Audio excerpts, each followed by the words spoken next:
Le rapport de synthèse à l'issue de la 16e Assemblée générale du Synode sur la synodalité a été publié samedi 28 octobre.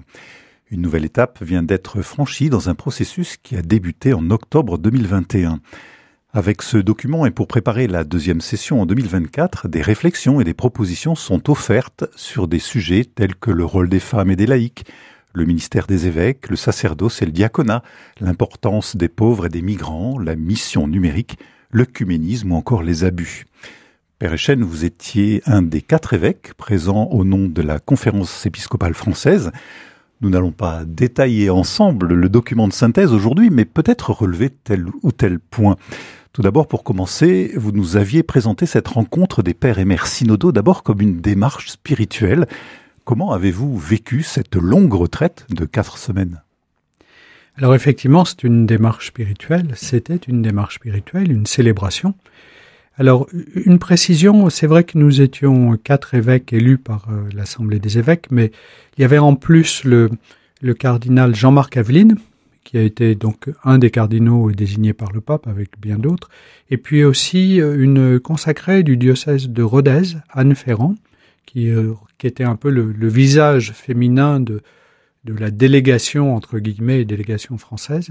Donc c'est important de le dire parce que une assemblée synodale, c'était pas aujourd'hui, cette assemblée-là, c'était pas une assemblée uniquement d'évêques, mais aussi d'hommes, de femmes, de laïcs, de diacres, prêtres, consacrés. Donc il y a cette diversité du peuple de Dieu et c'était vraiment l'intention, dans la mesure où le cœur de la démarche, c'est de se dire nous appartenons tous ensemble, quel que soit notre niveau social, notre niveau de formation universitaire, quel que soit notre état de santé. Il y avait aussi des personnes marquées par le handicap dans notre assemblée. Il y avait des personnes très engagées. Je pense à un Italien, Luca, qui est très engagé dans le secours en mer des migrants. Donc des gens dont la mission au quotidien n'est vraiment pas de gérer la vie d'un diocèse, mais qui sont engagés au nom de leur foi dans la solidarité ou qui sont engagés dans la lutte contre la maladie ou le handicap ou la reconnaissance de cette réalité. Donc cette diversité du peuple de Dieu, être là immergé au sein du corps du Christ, c'est ça la première expérience spirituelle. Prendre la mesure du fait avec des gens de toutes conditions, de toute culture, qu'on partage ensemble la même lecture de la parole de Dieu et qu'on essaie ensemble d'orienter la vie et la mission de l'Église pour aujourd'hui. Ça, c'est une véritable expérience spirituelle très, très marquante. C'était pas le cas de tous les membres de ce synode, mais moi, c'était le cas pour moi. C'est la première fois que je vis un synode et je trouve ça tout à fait marquant intérieurement. Que diriez-vous des échanges, du climat entre les participants sur un sujet comme celui de la marche ensemble, le sens même du mot synode, l'enjeu était de taille, créer les conditions d'une progression ensemble, un peu comme une cordée en montagne. Oui, alors c'est effectivement cette idée de marcher ensemble comme une cordée en montagne, c'est une belle image, parce que quand on part en cordée, on a besoin de prendre un temps, souvent sur le camp de base d'ailleurs, ou au refuge avant de vivre l'ascension, prendre le temps de se connaître. Finalement, quels sont ces gens avec lesquels je vais marcher ? Est-ce que je peux leur faire confiance ? Confiance. Et puis, donc je retiendrai 3 mots. Se connaître. Ensuite, s'écouter. C'est lié d'ailleurs à se connaître, parce que pour connaître l'autre, il faut vraiment prendre le temps de l'écouter. Et on a été aidé pour cette démarche d'écoute par cette pédagogie de la conversation spirituelle, c'est-à-dire plutôt que quand quelque chose non pas nous choque, mais nous étonne dans l'intervention de l'autre, plutôt que de réagir tout de suite, prendre le temps d'écouter vraiment, sans l'interrompre, et prendre le temps du silence et de la prière aussi pour digérer cela, pour vérifier ce que ça produit en moi. Donc cette dynamique de l'écoute spirituelle, de la conversation spirituelle, je crois nous convertit parce que ça nous permet d'entrer le plus possible, autant que faire se peut, dans l'intériorité de l'autre et dans le travail de l'esprit en lui, comme dans le travail de l'esprit en nous. Et puis, ce faisant, donc je disais, se connaître, écouter et prendre la mesure de l'enjeu. Finalement, quel est l'enjeu de ce synode ? c'est pas de réécrire un catéchisme de l'Église universelle ou de faire un nouveau traité de l'Église, une nouvelle constitution dogmatique comme s'il y avait un nouveau concile, mais c'est de nous arrêter particulièrement sur un point, c'est la question de la co-responsabilité. Comment, dans la mesure où nous sommes tous membres du peuple de Dieu par le baptême, par les sacrements de l'initiation, comment la parole de tous, et y compris celle des plus petits, des plus fragiles, de ceux qui habituellement n'ont pas voix au chapitre ou ne sont pas reconnus socialement parlant, comment la parole de tous peut cacher des pépites qui viennent du Saint-Esprit et dont on aurait vraiment tort de se priver. Et donc là, on s'aperçoit qu'il faut qu'on change nos pratiques parce que l'orientation de la vie de l'Église, souvent, parce qu'on a assimiler notre organisation parfois aux organisations du monde, souvent la vie et la mission de l'Église appartient à une petite élite de sachants et de décideurs. Et donc comment on peut se dire peut-être que le plus petit, le plus pauvre, un peu comme dans l'Écriture, le prophète Daniel au moment de l'épisode de la chaste Suzanne, eh bien c'est lui qui va dénouer le problème et qui va démasquer ces gens malhonnêtes qui avaient voulu l'accuser à tort. Ce ne sont pas les chefs du peuple. C'est ce jeune homme, on nous dit dans l'Écriture qu'il était un giovinetto, c'est-à-dire quelqu'un qui n'a pas fait d'études, qui n'est pas encore formé, mais qui est éclairé par la grâce de l'Esprit Saint et qui va indiquer la voie juste. Comment dans notre Église on prend le temps d'écouter chacun et chacune? Et est-ce que justement dans le processus, durant ce mois, vous avez pu mettre en avant justement la parole qui, après des synthèses de synthèse, risquait d'être abandonné ou passer en second plan? Comment rester attentif à la parole, oui, de celui qu'on n'entend pas beaucoup, qui n'a pas la place qu'il devrait avoir? Est-ce que justement le fruit de ce synode permet justement d'entendre ces paroles-là? Oui, alors c'est le début d'un chemin, enfin c'est pas simplement le début, comme vous le disiez très bien, cette démarche synodale, elle est engagée déjà maintenant depuis plusieurs années, mais on n'est pas encore parvenu à transformer l'essai. Bon, on sort aussi d'une Coupe du Monde de rugby, donc on peut employer cette image-là. On n'est pas encore parvenu à transformer l'essai, mais on sent que la parole de tous commence à être plus écoutée. Même si, plus ou moins consciemment, y compris en moi, parfois je me suis dit, après telle ou telle intervention, mais est-ce que cette intervention est utile? Est-ce qu'elle est nourrie de théologie? Et cette personne, à quel titre s'exprime-t-elle? Donc on a quand même nos vieux réflexes de théologiens. Parfois, il y avait des théologiens parmi nous. Ils disent, mais pourquoi notre parole de théologien, elle compte pas plus que la parole de la petite sœur égyptienne là qui parle difficilement l'italien et qui a du mal à se faire comprendre? Donc c'est difficile dans la culture dominante que d'accorder de la place à la parole du plus petit.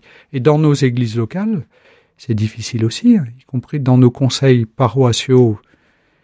Parfois, celui qu'on va solliciter, c'est quelqu'un qui a un peu l'expérience du travail en groupe, qui est souvent cadre dans son entreprise.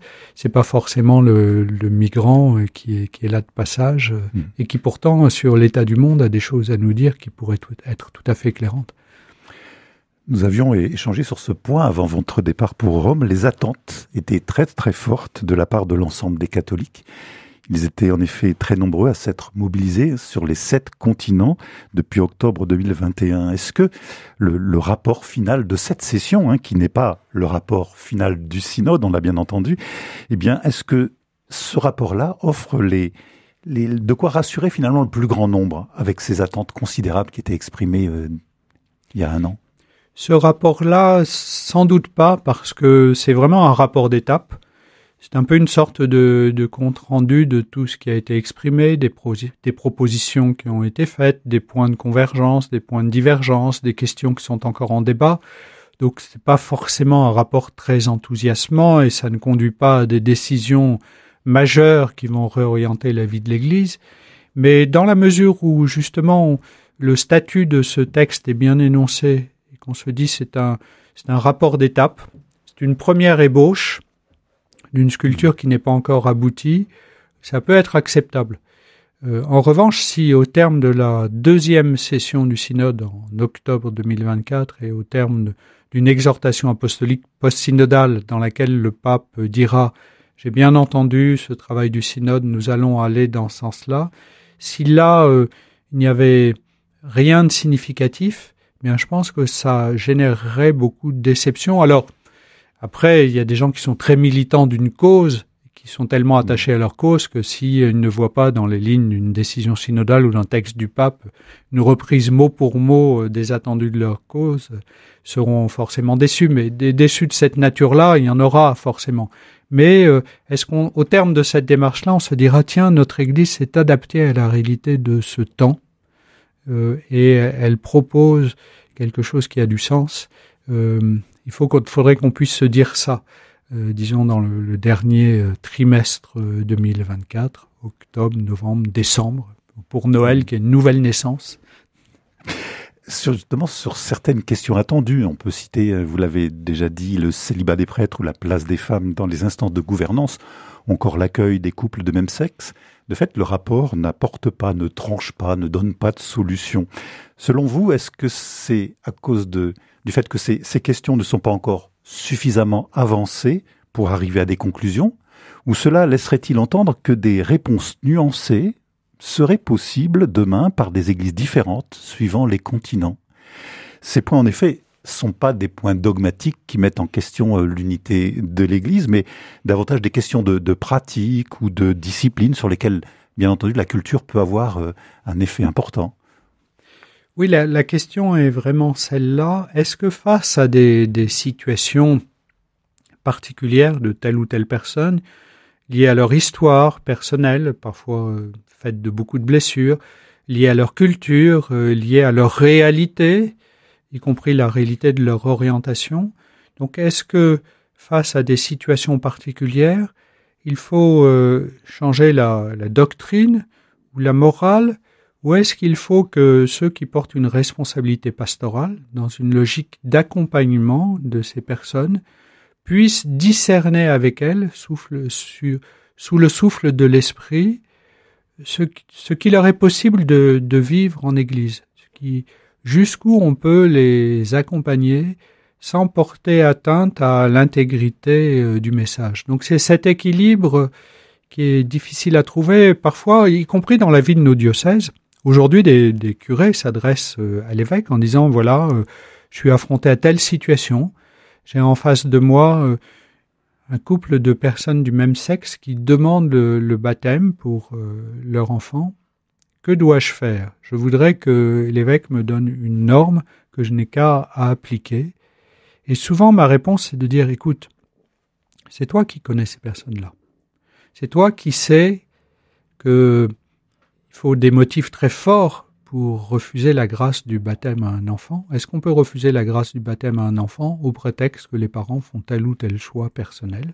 C'est toi qui connais ces personnes, leur réalité, donc tu dois exercer un discernement pastoral et spirituel pour les accompagner du mieux possible, mais je ne vais pas te donner une norme venant d'en haut, applicable à toutes les personnes face à des situations qui à chaque fois sont inédites.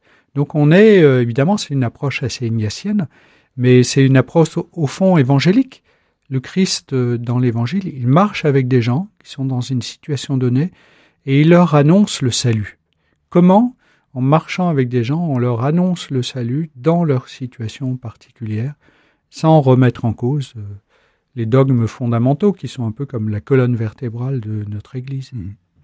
Justement, avant de partir à Rome, vous évoquiez le fait qu'il ne faudra pas forcément attendre un texte unique de la part du pape à la fin du processus synodal.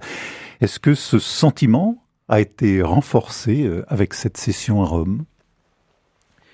Oui, je crois que on s'aperçoit quand même là, de manière très concrète et très sensible, que d'un continent à l'autre, d'une culture à l'autre, on est dans des univers assez différents. Alors, il y a des ferments d'unité qui sont très forts, et ça, moi, ça m'a beaucoup marqué, j'en témoignais aussi auprès des séminaristes.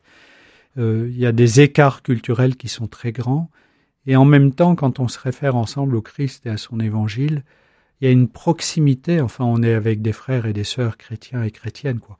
Mais malgré tout, on ne peut pas gommer la différence culturelle, et donc la réalité d'un continent ou d'une nation dans un continent, parce que dans le même continent, si on prend le cas du continent européen, c'est vrai qu'entre l'Europe occidentale et l'Europe orientale, il y a quand même des différences assez notables dans notre manière d'aborder les questions. Donc même à l'intérieur d'un continent, d'une nation à l'autre, il peut y avoir de vraies différences. Et on sent bien très tôt, le pape François, dans ses premières encycliques, a fait référence à telle ou telle conférence épiscopale, se disant, tiens, compte tenu de leur culture locale, voilà ce qu'ils ont pu exprimer, ce que n'aurait pas pu exprimer une autre conférence épiscopale. Donc il y aura sans doute des choses qui seront renvoyées à des décisions liées à des conférences ou des synodes ou même des conciles, et des conciles intégrant aussi la diversité du peuple de Dieu, des assemblées chrétiennes, nationales, continentales, qui auront une certaine marge de manœuvre pour prendre des décisions. C'est au moins ce qu'on perçoit. Je ne suis pas le pape, je n'ai pas spécialement l'intention de le devenir, mais voilà. Maintenant, et puis ce sera ma dernière question, entre maintenant et d'ici, donc le octobre 2024, que va-t-il se passer ? Bien, on va se reposer. Nous, on est invité à... Le pape, c'est assez beau d'ailleurs, quand il nous invite à faire un jeûne de parole, ça veut dire que quand on parle de jeûne de parole, il ne faut pas se lancer dans des polémiques ou aller chercher les questions les plus sensibles et puis chercher à opposer les gens, les pour, les contre. Mais on reste dans une démarche spirituelle. Quand on jeûne de parole, ça veut dire qu'on écoute. Donc il faut continuer à écouter l'esprit et à écouter l'esprit qui travaille les gens, le peuple de Dieu. Donc on va revenir aussi vers le peuple de Dieu en disant, je ne vous demande pas d'intervenir sur telle ou telle question polémique, mais quand vous êtes dans votre prière, devant votre évangile, qu'est-ce que le Seigneur semble vous dire pour ce temps de l'Église qui est celui d'aujourd'hui? Donc vraiment, il faut revenir vers ce peuple de Dieu et peut-être ceux qui ont été moins présents dans les consultations synodales précédentes. Je pense en particulier aux jeunes générations, quand je dis jeunes générations, ce sont des jeunes, des étudiants, mais parfois les jeunes couples aussi débordés qui ont du mal à se trouver dans des petites équipes pour partager autour des thématiques synodales, mais revenir vers eux, dire dites-nous des choses, on en a besoin parce que vous aussi vous êtes habités par l'Esprit. Puis les prêtres qui ont été un petit peu aussi à l'écart pour toutes sortes de raisons de cette consultation synodale, peut-être parce qu'ils se sentaient parfois, comme on parlait de co-responsabilité ou de sortie du cléricalisme, un peu montrés du doigt. Mais non, vraiment l'attention aux prêtres et à la place majeure qu'ils ont dans la vie de l'Église, ministres ordonnés d'une manière générale, prêtres, diacres et évêques, elle a été très forte dans ce temps synodal. Donc dites-nous aussi vos peurs, ce que vous souhaitez, qu'est-ce qui vous rendrait service pour annoncer le Christ et son évangile dans le monde d'aujourd'hui. Merci beaucoup, Père Jean-Marc Echenne, d'avoir accepté de rompre le jeûne de parole pour nous présenter justement ce que vous avez vécu durant ce mois d'octobre pour le synode sur la synodalité. Un grand merci. Merci à vous.